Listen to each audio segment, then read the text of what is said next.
Channel your online teacher. അപ്പോൾ നമ്മളിനി staffing ആണ് നോക്കാൻ വേണ്ടി പോകുന്നത് ക്യാപ്സ്യൂളായിട്ട്. ഇതുവരെ നമ്മൾ 5 പാഠങ്ങൾ ചെയ്തു. അത് നിങ്ങളെ ഹെൽപ്പ് ചെയ്തിട്ടുണ്ടാവുമെന്ന് വിചാരിക്കുന്നു. നമ്മുടെ ലക്ഷ്യം 48 മാർക്കാണ്. ഇത്തവണ ബിസിനസ്സിൽ നമ്മൾ പാസ്സാകും. അപ്പോൾ സ്റ്റാഫിങ്ങിലെ ഏറ്റവും പ്രധാനപ്പെട്ട കാര്യങ്ങൾ മാത്രമേ നമ്മൾ നോക്കുന്നുള്ളൂ. സ്റ്റാഫിങ്ങിൻ്റെ പ്രോസസ്സാണ്. ആദ്യം തന്നെ എന്താണ് എസ്റ്റിമേറ്റിംഗ് മാൻ പവർ റിക്വയർമെൻറ്റ്. നമ്മുടെ ജോലി ചെയ്യാൻ വേണ്ടിയിട്ട് നമുക്ക് എത്ര സ്റ്റാഫിനും വേണം എന്നുള്ളത് കണ്ടുപിടിക്കണം. അതിനുശേഷം നമ്മൾ ഇവരെ റിക്രൂട്ട് ചെയ്തെടുക്കണം. റിക്രൂട്ട് ചെയ്യാന്ന് വെച്ചാൽ ഞങ്ങൾക്ക് ഇത്ര എംപ്ലോയീസിൻ്റെ ആവശ്യമുണ്ടെന്ന് പറഞ്ഞുകൊണ്ട് ഒരു അഡ്വർടൈസ്മെൻ്റ് ഒക്കെ പോലെ കൊടുക്കുന്നതാണ്. ദെൻ അത് കണ്ടിട്ട് കുറേ ആളുകൾ അപ്ലൈ ചെയ്യും. അതിൽ നിന്ന് ബെസ്റ്റ് ആയിട്ടുള്ള ആൾ നമ്മൾ സെലക്ട് ചെയ്യും. അവരെ ജോലിയിലേക്ക് പ്ലേസ് ചെയ്യും. പ്ലേസ് ചെയ്തതിന് ശേഷം ഓർഗനൈസേഷൻ എല്ലാ കാര്യങ്ങളും അവരൊന്ന് പഠിപ്പിച്ചു കൊടുക്കും. അതാണ് ഓറിയൻറ്റേഷൻ. ദെൻ അവർക്ക് വേണ്ട ട്രെയിനിങ് ആൻഡ് ഡെവലപ്മെൻറ്റ് ആക്ടിവിറ്റീസ് എല്ലാം കൊടുക്കും. ദെൻ അവർ ജോലി ചെയ്യുന്നു. ജോലി ചെയ്യുമ്പോൾ അവരുടെ പെർഫോമൻസ് ഇങ്ങനെ എപ്പോഴും ഇവാലുവേറ്റ് ചെയ്തുകൊണ്ടിരിക്കും. നല്ല പെർഫോമൻസ് ആണെന്നുണ്ടെങ്കിൽ അവർക്ക് പ്രൊമോഷൻ കൊടുക്കും. ദെൻ അവർക്കുള്ള കോമ്പൻസേഷൻ ഇവിടെ പിഴയല്ല ഉദ്ദേശിക്കുന്നത്. ഇവിടെ ഉദ്ദേശിക്കുന്നത് അവർക്ക് കൊടുക്കുന്ന സാലറിയും മറ്റുള്ള ബെനിഫിറ്റ്സും ആണ്. സോ സ്റ്റാഫിങ്ങിൻ്റെ സ്റ്റെപ്സ് നിർബന്ധമായിട്ട് പഠിക്കണം. പിന്നെ നമ്മൾ പഠിക്കേണ്ടത് സോഴ്സ് ഓഫ് റിക്രൂട്ട്മെന്റ് ആണ്. അതായത് ആളെ നമ്മൾ പരസ്യം കൊടുക്കുമെന്ന് പറഞ്ഞില്ലേ, അത് ഞാൻ എക്സാമ്പിൾ പോലെ പറഞ്ഞതാണ്. നമുക്ക് 2 രീതിയിൽ ആളെ കണ്ടെത്താം. ഒന്നെന്ന് പറഞ്ഞാൽ ഇന്റേണലി ഒരു വേക്കൻസി വന്നു, നമ്മുടെ ഈ ഒരു ഡിപ്പാർട്ട്മെന്റിൽ നിന്നും മറ്റു ഡിപ്പാർട്ട്മെന്റിലേക്ക് എംപ്ലോയി നമുക്ക് ട്രാൻസ്ഫർ ചെയ്ത് ആ വേക്കൻസി നികത്താം. അതല്ലെങ്കിൽ ടോപ്പ് പൊസിഷനിലേക്കൊക്കെ ആണെങ്കിൽ പ്രൊമോഷൻ കൊടുത്ത് നമുക്ക് എന്ത് ചെയ്യാൻ വേണ്ടിയിട്ട് പറ്റും, ആ ഒരു വേക്കൻസി ഫില്ല് ചെയ്യാൻ വേണ്ടിയിട്ട് പറ്റും. ദെൻ എക്സ്റ്റേണൽ സോഴ്സ് വളരെ പ്രധാനപ്പെട്ടതാണ്. 6 മാർക്കിന് 8 മാർക്കിന് ചോദിക്കാറുണ്ട്.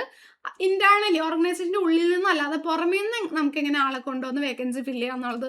ഒന്ന് ഡയറക്റ്റ് റിക്രൂട്ട്മെന്റ് ആണ്. കമ്പനിയുടെ നോട്ടീസ് ബോർഡിൽ ഏതൊക്കെ ജോലിക്ക് എത്രയൊക്കെ ആളെ ആവശ്യമുണ്ടെന്ന് ഇടും.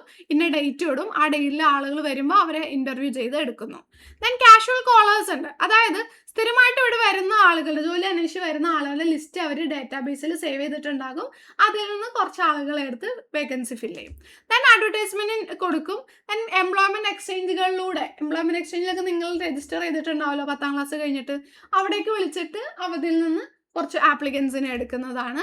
പിന്നെ placement agencies and management consultants ഉണ്ട്. ഇവരെന്ന് വെച്ചാൽ ഈ ഒരു പണിയിലാണ് സ്പെഷ്യലൈസ് ചെയ്തിട്ടുള്ളത്. അപ്പോൾ അവർക്ക് കുറച്ച് സർവീസ് ചാർജ് കൊടുത്തു കഴിഞ്ഞാൽ അവർ നമുക്ക് വേണ്ട എംപ്ലോയീസിനെ റെഡിയാക്കി തരും. പിന്നെ ക്യാമ്പസ് റിക്രൂട്ട്മെന്റ് ആണെന്ന് നിങ്ങൾക്ക് അറിയാമായിരിക്കുമല്ലോ. കോളേജുകളിൽ വന്നിട്ട് അവിടുന്ന് നേരിട്ട് ഇന്റർവ്യൂ ചെയ്ത് എടുക്കുന്നത്. പിന്നെ നിലവിലുള്ള എംപ്ലോയീസ് റെക്കമെൻഡ് ചെയ്ത് പോകുന്നത്. ഏറ്റവും കൂടുതൽ വേക്കൻസി ഫില്ലാകുന്നത് ഇങ്ങനെയാട്ടോ, റെക്കമെൻഡേഷൻ ഓഫ് എംപ്ലോയീസിലൂടെയാണ്. പിന്നെ ലേബർ കോൺട്രാക്ടേഴ്സ് ഉണ്ട്. ഈ ഒരുപാട് ലേബേഴ്സിൻ്റെ നമ്പറൊക്കെ ഒരു കോൺട്രാക്ടറുടെ ഉണ്ടാവില്ല. അപ്പോൾ കോൺട്രാക്ടറെ വിളിക്കും. ഇന്നിപ്പോൾ ഇന്ന പണിക്ക് വേണ്ടി 10 ജോലിക്കാർ വേണമെന്ന് പറയും. 10 ആളെ റെഡിയാക്കും. അങ്ങനെ. പിന്നെ TV-യിൽ അഡ്വർടൈസിങ് കൊടുക്കുന്നു. ഓൺലൈനായിട്ട് അഡ്വർടൈസിങ് കൊടുക്കുന്നു. ഇങ്ങനെയൊക്കെയാണ് എക്സ്റ്റേണലി ഇത് ഫില്ല് ചെയ്യുന്നത്. അത് വളരെ പ്രധാനപ്പെട്ടതാണ്. പിന്നെ സെലക്ഷൻ്റെ സ്റ്റെപ്പും പഠിക്കണം. സെലക്ഷൻ്റെ സ്റ്റെപ്പിൽ ആദ്യം ഇയാൾക്ക് ഈ ക്വാളിഫിക്കേഷൻസ് ഉണ്ടോ എന്ന് നോക്കും. പ്രിലിമിനറി സ്ക്രീനിങ് ആണ്. ക്വാളിഫിക്കേഷൻ ഇല്ലെങ്കിൽ അയാൾ റിജക്റ്റ് ചെയ്യും. ഇനി ക്വാളിഫിക്കേഷൻ ഉണ്ടെങ്കിൽ അയാൾ പല രീതിയിലുള്ള സെലക്ഷൻ ടെസ്റ്റുകളിലൂടെ പാസ്സാവും. ഇന്റലിജൻസ് ടെസ്റ്റ് ഉണ്ട്, ആപ്റ്റിറ്റ്യൂഡ് ടെസ്റ്റ് ഉണ്ട്, പേഴ്സണാലിറ്റി ടെസ്റ്റ് ഉണ്ട്, ട്രേഡ് ടെസ്റ്റ് ഉണ്ട്. ദെൻ അതിനുശേഷം എംപ്ലോയിനെ ഇന്റർവ്യൂ നടത്തും. ഇന്റർവ്യൂവിൽ പാസ്സായാൽ അയാൾ അതിൽ പറഞ്ഞിട്ടുള്ള റെഫറൻസ് എല്ലാം ചെക്ക് ചെയ്യും. ദെൻ അതിനുശേഷം അയാൾ എടുക്കാമെന്നുള്ള സെലക്ഷൻ ഡിസിഷൻ എടുക്കും. ചില ജോലികൾക്ക് മെഡിക്കൽ എക്സാമിനേഷനും വേണ്ടി വരാറുണ്ട്. അതിനുശേഷം അയാൾക്ക് ജോബ് ഓഫർ കൊടുക്കും. ജോബ് ഓഫർ ഇന്ന ഡേറ്റിലേക്ക് വന്ന് അപ്പോൾ ജോയിൻ ചെയ്യാമെന്ന് പറയും. ആ ഡേറ്റിൽ അയാൾ വന്ന് ആ കോൺട്രാക്ട് ഓഫ് എംപ്ലോയ്മെന്റിൽ ഒപ്പിട്ടാൽ അയാൾ അവിടുത്തെ എംപ്ലോയി ആയി.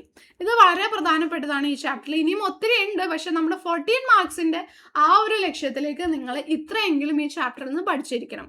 ഈ വീഡിയോ നിങ്ങളെ സഹായിച്ചു എന്ന് കരുതുന്നു. സഹായിച്ചെങ്കിൽ താഴെ കമൻറ്റ് ചെയ്ത് അറിയിക്കുക. ക്യാപ്സ്യൂൾ വീഡിയോസ് ആണ്. കുറഞ്ഞ സമയം കൊണ്ട് ഏറ്റവും വേഗത്തിൽ ചാപ്റ്റേഴ്സ് നിങ്ങളിലേക്ക് എത്തിക്കുകയാണ് നമ്മുടെ ഉദ്ദേശം. ഹെൽപ്ഫുൾ ആയെങ്കിൽ താഴെ കമൻറ്റ് ചെയ്ത് അറിയിക്കുക. താങ്ക്